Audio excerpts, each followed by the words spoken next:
The words "keep out" were not what hit me hardest. What really knocked the wind out of me was seeing my own face, my actual driver's license photo, blown up and laminated like I was some kind of dangerous criminal. They handed it to the security guy like I was a stalker trying to crash a stranger's party. But this was not a stranger's party. This was my little girl's wedding day. My daughter, Emily, the girl I adopted when she was 3 years old. The same kid who used to crawl into my bed during thunderstorms and whisper, "I love you, Dad," even in her sleep. I had parked my truck a couple blocks away because I figured the parking lot would be packed. Emily always joked that I walked like an old cowboy with too many secrets weighing me down, so I took my time getting there. I watched the fancy musicians setting up, looked at the expensive flower arrangements that probably cost more than my monthly mortgage, and saw all these guests sipping champagne like they were actors in some reality show. I was not expecting a parade in my honor. I was not even expecting a thank you speech or a front row seat, but I sure as hell expected to walk through that gate. Instead, this security guard, big guy with a shaved head, dark sunglasses, and an earpiece, stops me with a clipboard like it is the Bible itself. "Your name, sir?" he said. I smiled politely and said, Robert Mitchell. I am Emily's father." He flipped through his papers, scanning the list, and then he paused. That little pause told me everything. He lifted the clipboard and showed me my own face staring back at me. There it was, my photo, highlighted in red marker with 2 words typed underneath, "Keep out." I said, "Is this some kind of joke?" He shook his head, totally unfazed, and said, "I have strict orders, sir." "Strict orders?" I repeated, like I was tasting poison. "From who?" I asked. "The bride," he said. I stood there for maybe 5 seconds, waiting for someone, anyone, to come running out and say, "Wait, that is her dad." But nobody came, just the soft rustle of overpriced flower petals in the breeze and the clinking of silverware from inside the tent. I nodded once, turned around, and walked back down that gravel path. I did not yell, I did not break anything, I did not beg. I just got in my truck, sat down, and stared at the steering wheel for a full minute before I even turned the key. And that's when the pain started creeping in. Not the loud kind, the quiet kind. The kind that sinks into your bones and whispers that she did not forget you. She erased you. I drove home without turning on the radio. I did not call anyone. I just sat there in silence, hands gripping the wheel, trying to make sense of what had just happened. I pulled into the driveway of the house I paid for, the house where I raised Emily. I funded every school field trip. I paid for therapy sessions when her real father abandoned her. I listened to her cry after she got rejected from colleges. I helped her fill out financial aid forms because her mother, Jessica, was always too busy doing who knows what. I walked inside and hung up the jacket Emily had picked out for me. I didn't even loosen my tie. I just stood there in the hallway, staring at all the framed photos on the wall. Her high school graduation, her first piano recital, that road trip we took to Colorado when we got caught in a hailstorm and she asked me if I would still love her if she turned into an icicle. I told her I would love her no matter what. I stood there for a long time, and here's the part that's hard to explain. I did not cry, I did not scream, I just felt empty inside. She made sure I saw that photo, that label, "Keep out." Not "please do not come," not "we need space." Keep out. Like I was the shame she needed to bury before marrying into money. I poured myself a drink. Just one. Then I opened the cabinet where I keep all the important documents. The adoption papers, the life insurance policy, and at the very bottom, a thick blue folder with one name written in gold letters. Emily Rose Mitchell, Irrevocable Trust. She had forgotten I had it, but I had not forgotten. The whiskey burned going down, but not because it was cheap. It burned because it hurt. the kind of drink you save for nights when the world reminds you just how replaceable you really are. The living room was dim. I only had one lamp on. The silence did not feel peaceful. It felt like someone had reached inside me and carved out 22 years of my life, leaving nothing but scar tissue. I walked over to the bookshelf. My eyes always go to the same places when I am trying not to feel something. There's a drawing in a plastic frame. Crayon, lopsided hearts, stick figures, and shaky handwriting that says, "Me and my dad." She could not even spell dad right back then. It came out as dad. I left it that way. Next to that, her kindergarten photo. Her pigtails looked like antennas. Then prom night. She wore sneakers under her dress because I told her to never wear pain for other people's expectations. Then college graduation. She made me wear that ridiculous oversized hat just for laughs. And now I had a security guard with a clipboard telling me I did not exist. I took another sip and pulled the ottoman closer to the bookshelf. At the very bottom was a leather-bound photo album Emily gave me when she turned 16. The cover said, "For the man who stayed." I never showed it to anyone. Not her mom, not my brother, not even Emily. It was our thing, our shared history. Funny thing, every photo in that album had my hands in it, holding her up on a bike, catching her during a trust fall at summer camp, high-fiving her when she passed her jiving test, holding up her college acceptance letter. Even in the candid shots, you could see my hands, always lifting, always catching, always holding.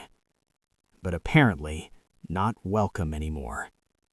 I closed the album, stood up slowly, and walked to the safe hidden behind a sliding panel in the hallway. Not many people know it is there. Even fewer know what is inside. Birth certificates, medical documents, life insurance policies. One envelope from my late father I still haven't opened, and one thick blue folder with her name embossed in gold. Emily Rose Mitchell, Irrevocable Trust. I set it up during her junior year of college. She had just gotten out of a terrible relationship with some wannabe artist who thought open relationships were deep and meaningful. She was destroyed. She thought no one would ever really love her. I remember sitting in the car with her in the university parking lot while she sobbed into her hoodie.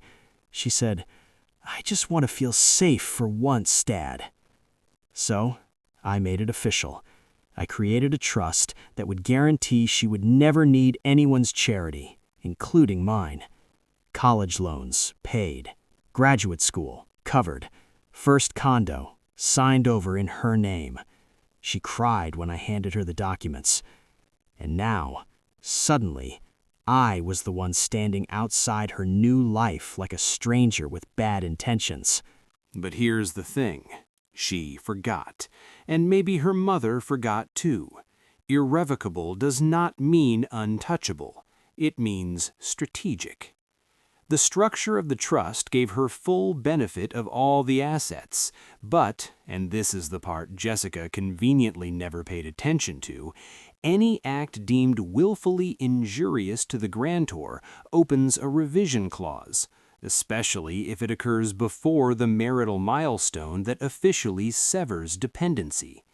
Translation: if she crosses a line before she is legally married, I am not obligated to keep the money flowing. And a security guard with my photo plastered across a clipboard? That is not just disrespect, that is deliberate erasure. I leaned back in my chair, folder open on my lap, and flipped through the original trust documents. The ink had faded, but my notes in the margins had not. I always wrote little notes on everything, like a professor who trusts nobody. Little arrows, legal interpretations, even a red tab next to something called Section 7B. Jessica never asked what that section meant. Emily did not either.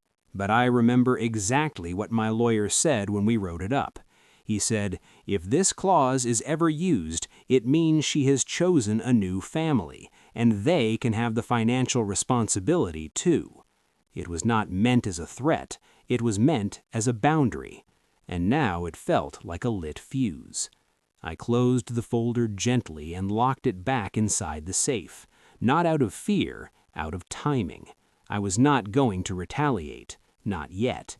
That would be emotional.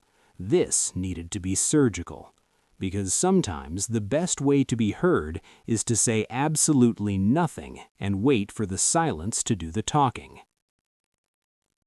"Where is her dad?" a woman in a red hat whispered to the man beside her while the music played softly under the tent.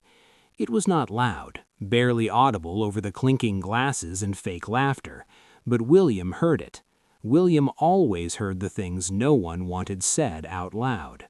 He stood near the back of the ceremony aisle, arms crossed behind his back, like he was analyzing a business deal, not attending his only son's wedding. His expression was unreadable, but his eyes were sharp, scanning, absorbing, processing. He had not built his fortune by trusting surface-level smiles. The first thing that caught his attention was the security guard.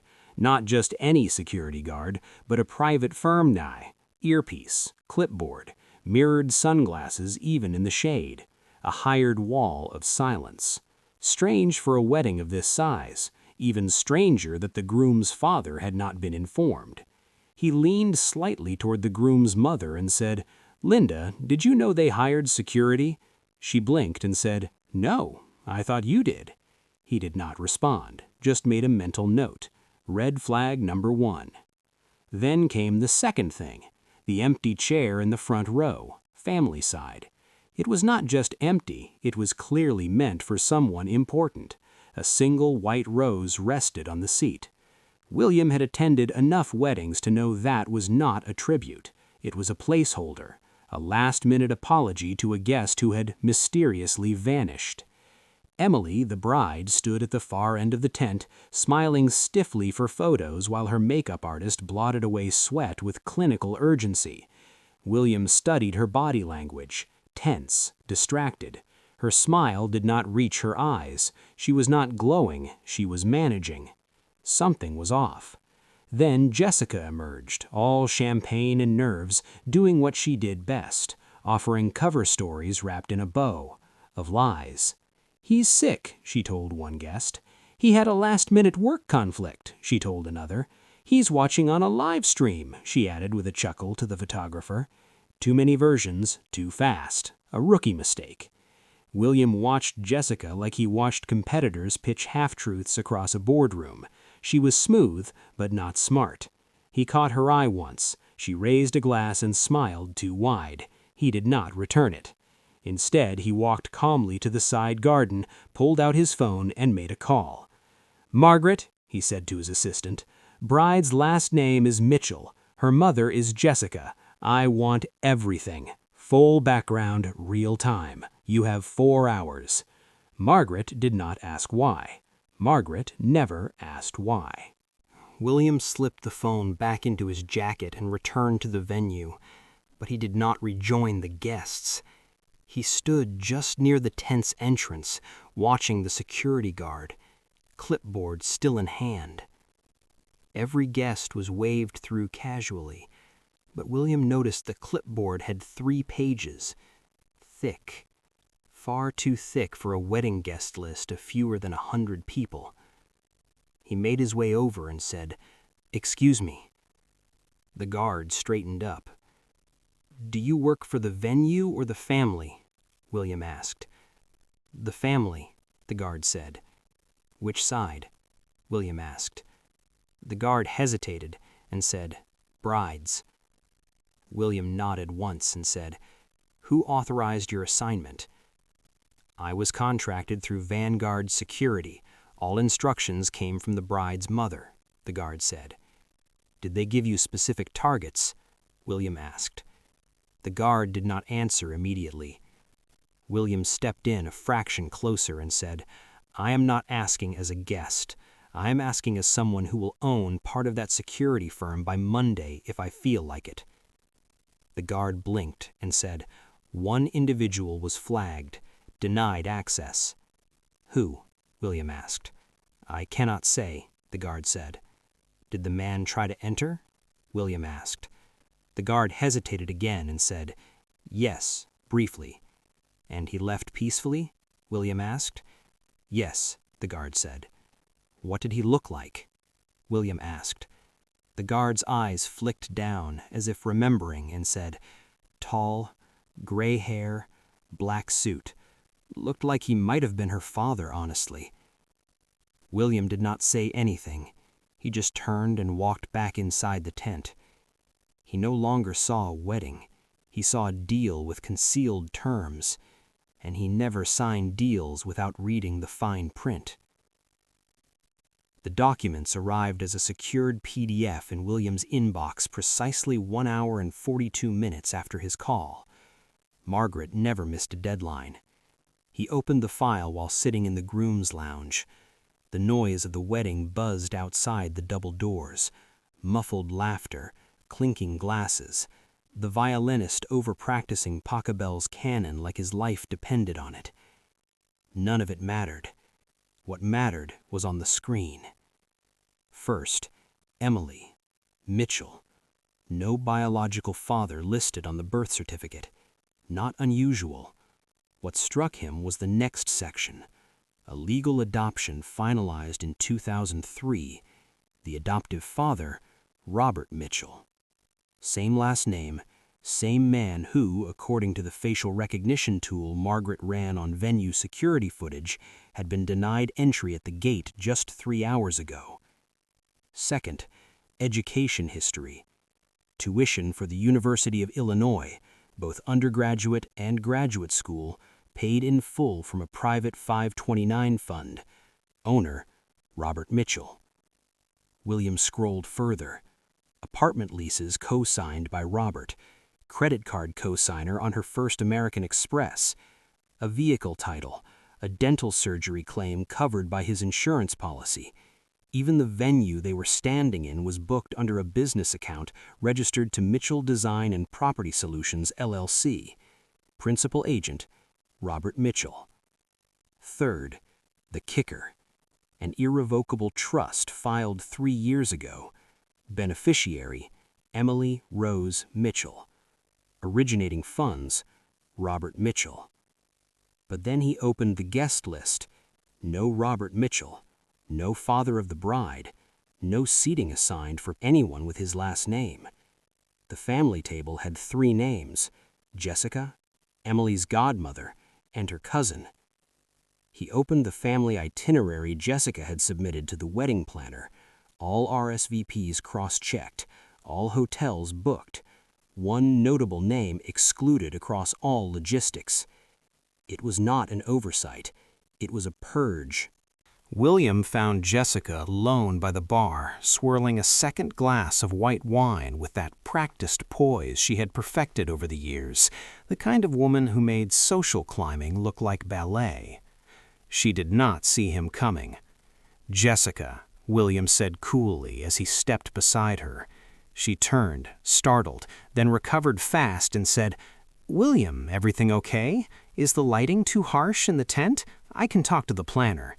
He raised one hand and said, "Why was your husband not invited?" Jessica blinked once and said, What?" "Robert Mitchell, your husband, Emily's father, the man who paid for this venue and your daughter's education and that wine you are drinking," William said. Her throat moved like she had swallowed something sharp. "He has been distant," she said too quickly. "We thought it would be less complicated."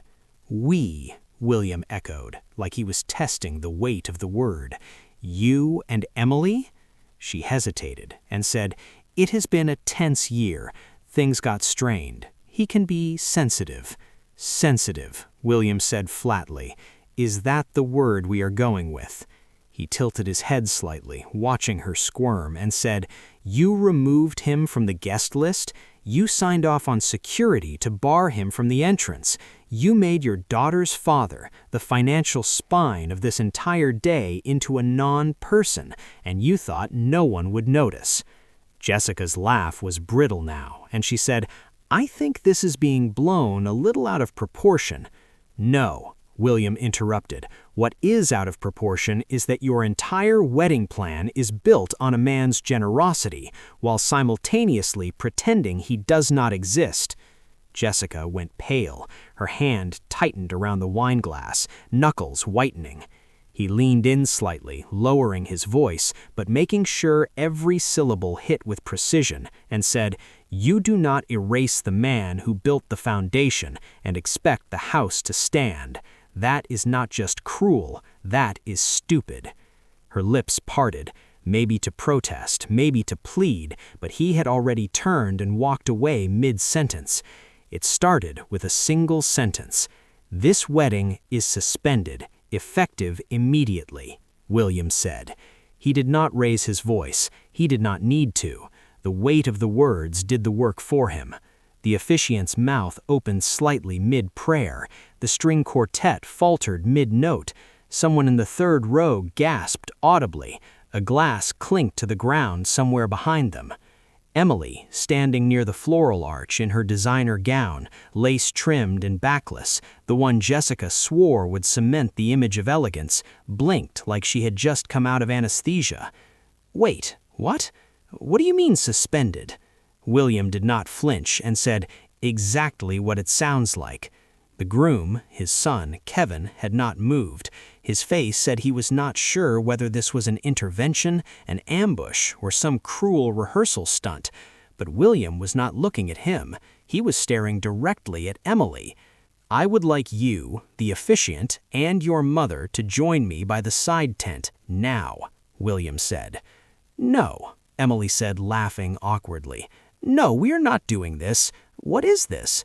Jessica appeared at her side like she had been summoned by panic and said, "William, please, this is not the time. You made time for a security team. You can make time for this," he said flatly. He walked off without waiting for a response, and the strange thing? People followed, like they instinctively knew this was not a joke, this was a verdict being delivered. In the shaded area behind the catering tent, William laid everything out on a small folding table. A printout of the guest list, the trust documents, a summary of disbursements, the wedding lease agreements, vendor payment confirmations, all originating from Robert Mitchell or Mitchell Design and Property Solutions. Emily's name was all over the documents, but Robert Mitchell's name was on every check. Jessica's complexion was turning the color of her wine. "You used his money for everything," William said. "The invitations, the venue, the floral deposit, even the down payment on your condo." Emily's eyes were wide, and she said, I did not know he paid for all of it." "You did not know," he repeated. "You signed vendor confirmations under his LLC. Your initials are next to the expense approvals." Emily's gaze snapped to Jessica, who stood frozen, lips pursed so tightly they looked bloodless. "And this," William said, sliding one final page across the table, "is the security order, the one instructing venue staff to deny entry to Robert Mitchell, signed by your mother and initialed by you." Emily's breath caught, and she said, "That is not... I did not." "It is time-stamped. Rachel, digitally. Do not insult my intelligence," William said. "I thought it was just for one person, an ex, someone from my mom's side." William tapped the initials and said, "They are yours. You approved this. You signed off on removing the one man who, by every legal and moral standard, built this entire day." Jessica stepped forward finally, voice high-pitched and brittle, and said, "She did not understand what she was signing, William. It was a planning document." "You do not hide that kind of instruction in a flower budget," he snapped. "You executed a social surgery. You erased the man from the family narrative and thought no one would notice." Emily's heels clicked hard against the patio stones as she stormed out from the tent, veil flying behind her like a tattered flag in retreat. Guests parted for her without a word, most too stunned to speak. The DJ had already turned the volume down to a whisper. The violinist had stopped mid-measure and quietly packed up his bow. Outside, under the archway of fairy lights meant for Instagram-perfect first dances, Emily's hands trembled as she pulled out her phone. She scrolled past the group chats, the florist, the planner, the maid of honor, and then she found the name she had not used in weeks. Dad. She tapped call, straight to voicemail. She pursed softly, then typed instead, "Please come back. I did not know she did that. I thought the security was for someone else. Please." No read receipt, just silence. Behind her, Jessica followed, face flushed with indignation, wrapped in the sheer panic of a PR disaster unraveling in real time. "He will not answer," Jessica said, breath catching on the edge of a scoff. "You know how he is, always so sensitive, so dramatic. God forbid someone questions him, suddenly he's a martyr." Emily turned, eyes red, and said, "Mom, stop." "No, I will not stop. He has always had this chip on his shoulder, like we owed him worship for being the man who stayed. Well, staying does not entitle you to control everything." Emily stared at her mother, the foundation of her entire moral scaffolding suddenly feeling like sand. "I asked you to handle the logistics," she said, voice shaking. "I did not ask you to exile him." Jessica crossed her arms, regaining her balance like a gymnast on a beam, and said, "Do not act like you were blind. You signed every document I gave you. I told you we needed security and discretion. You told me we were protecting against old boyfriends. You never said my father." The sun had slipped below the tree line by the time the black sedan pulled up outside the venue. Most guests had already fled the awkward silence disguised as a delayed reception. A few lingered in small clusters, sipping warm wine and whispering, eyes darting toward the bride, who now sat alone on a bench near the fountain, dress wrinkled, bouquet discarded like a crumpled napkin beside her. Inside the main hall, Jessica was trying to salvage what dignity remained. Her phone buzzed endlessly with questions, relatives asking if they should stay, the planner needing decisions, the caterer requesting direction. She was in the middle of pretending to coordinate a reschedule when the doors opened again. This time it was not a florist or vendor. It was a man in a slate gray suit, hair neatly combed, a black leather briefcase in one hand. He walked with the slow, assured pace of someone who knew he was not welcome, but also knew he could not be turned away. "Jessica Mitchell," he asked, his tone calm but official. She turned, instantly guarded, and said, "Yes?" "My name is Stephen Hartley. I am legal counsel for the Mitchell Family Irrevocable Trust," he said. Her smile faltered, and she said, "Excuse me?" He opened the briefcase with quiet ceremony, removed a thick envelope, and handed it to her with white-gloved hands. He was that type of lawyer, precise, unshakable. "This is an official notice of trust freeze pending an internal ethics review, effective immediately," he said. Jessica opened the envelope, eyes scanning the top line. Her breath caught. "What does this mean?" she asked, trying to maintain composure.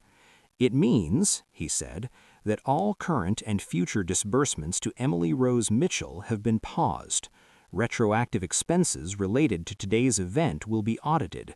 Any vendors paid using trust assets may be subject to recourse if fraud, misrepresentation, or manipulation of trustee intent is found." "You cannot do this," Jessica said. "The documents bear your signatures," he replied flatly, "and your daughter's initials." William stood a few feet behind, arms folded, watching. Not smug, just satisfied, like a man who knew the math was finally catching up to the fantasy. "This wedding was built on his name," William said quietly. "His money, his patience, his silence." They came at 9:47 in the evening, Emily in the back seat, veil gone, hair unpinned and frizzing, mascara clinging to the corners of her eyes like regret. Jessica sat stiffly in the passenger seat, still in the tailored champagne dress she had picked to complement the bride without competing. Kevin, the groom, drove. He had not said much since William pulled him aside and laid it all out like a surgeon reviewing x-rays with a doomed patient. To his credit, he did not defend her. He did not even ask for clarification. He just said, "I want to see him."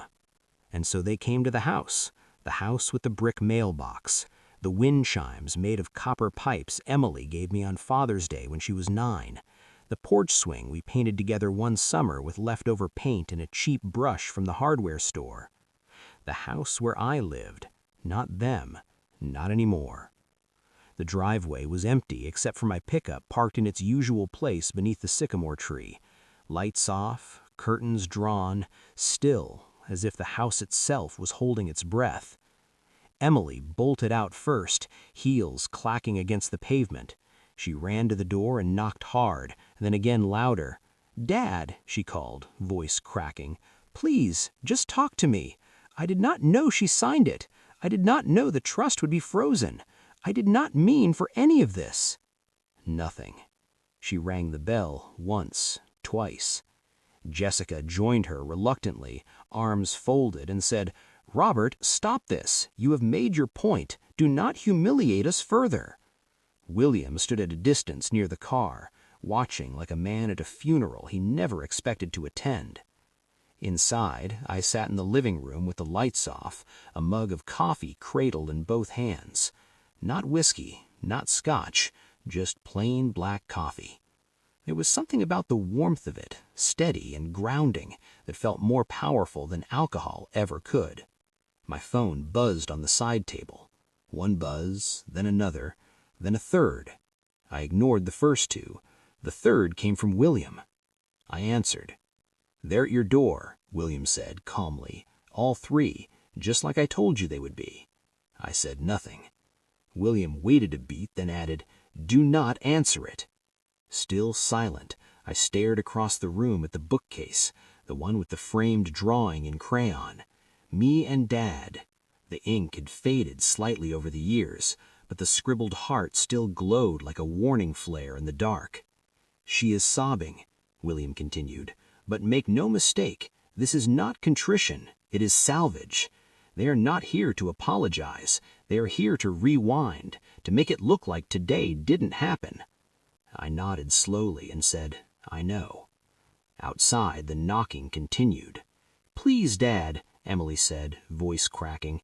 "I did not mean it. I did not know. I never would have let her. Just come out, please. We'll talk. We can fix this." I stood up, walked to the door, and paused. I did not open it. I did not press my face to the glass. I just stood there, inches away from the sound of their desperation, hearing Jessica hiss under her breath about lawyers and optics, hearing Emily sob harder, hearing the groom say nothing. And then I walked away, not in anger, not with drama, just with a calm, steady step toward the back of the house where the paperwork sat, on the table, neatly stacked. Trust amendments, account closures, foundation charter forms.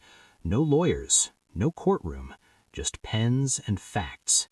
Because the ultimate power was not screaming back. It was silence. It was making them live with the unanswered door, with the quiet house, with the reality that no matter how much they begged, manipulated, or explained, they had written me out. And now I had the pen. The morning after the wedding that never happened, the street was quiet. No vendors packing up, no guests drifting to brunch with hangovers and stories. Just stillness, a stale, apologetic kind of silence. Emily opened the front door of her mother's house in a borrowed sweatshirt and satin pajama pants, half bride, half orphaned. Her eyes were swollen from sleep or crying or both. At her feet lay a small envelope. No markings, no return address, no stamp, just her name in neat, familiar handwriting, almost too calm. She knelt slowly, picked it up, and opened it with the kind of reverence reserved for something holy or dangerous. Inside was a photo. She was 5, dressed as a tree in her kindergarten play, green face paint smudged on her cheeks, limbs tucked in around herself like a tight bud. She was asleep on my chest, her face half buried into my suit jacket. I looked younger, hair darker, face tired but proud. One of those rare moments where love is accidentally captured. No posing, no smiling, just presence. Beneath the photo was a single line, handwritten in blue ink. I was never just the man who paid. I was the man who stayed.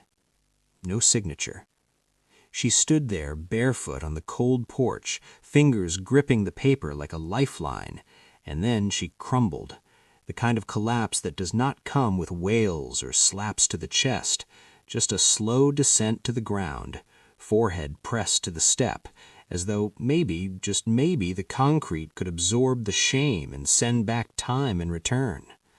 But time does not answer begging.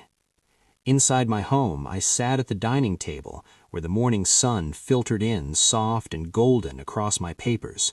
No music, no television, just the sound of a pen gliding across signatures. The document at the top read, Beneficiary Amendment, Mitchell Trust. I signed it without hesitation. The new beneficiary? Not a person, a foundation. I had already registered the name that night in the quiet space after the doorbell rang.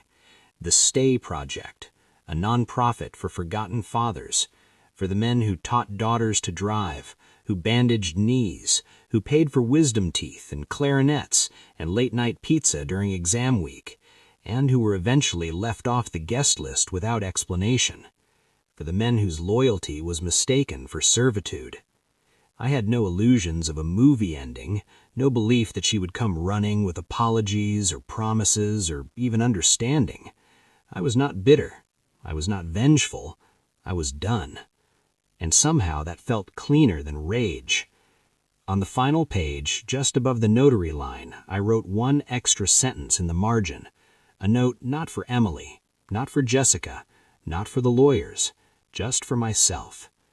To be present is not weakness, it is endurance. I set the pen down, closed the folder, and carried it to the safe. As I slid it inside, I noticed the old drawing again. Me and Dad, the stick figures, the misspelled love. I did not cry, I did not smile. I just turned off the light, made a fresh pot of coffee, and sat at the table alone, but not defeated. Because when the world forgets the man who stayed remembers himself. What I learned from all of this? I learned that love without boundaries is not love at all. It is just permission for people to take advantage of you. I learned that being a parent does not mean you have to accept disrespect in exchange for connection. I learned that sometimes the most powerful thing you can do is walk away and let people feel the weight of your absence. My advice to anyone going through something similar? If you are the person who always shows up, who always pays, who always sacrifices, and nobody even notices until you stop, then stop. Do not do it out of revenge. Do it out of self-respect. Protect yourself legally. Document everything. And remember that silence can speak louder than any argument ever could. Your worth is not measured by how much someone needs you. It's measured by how much they value you when they don't. The people who love you will never make you beg for a seat at the table. And if they do, it's time to build your own table.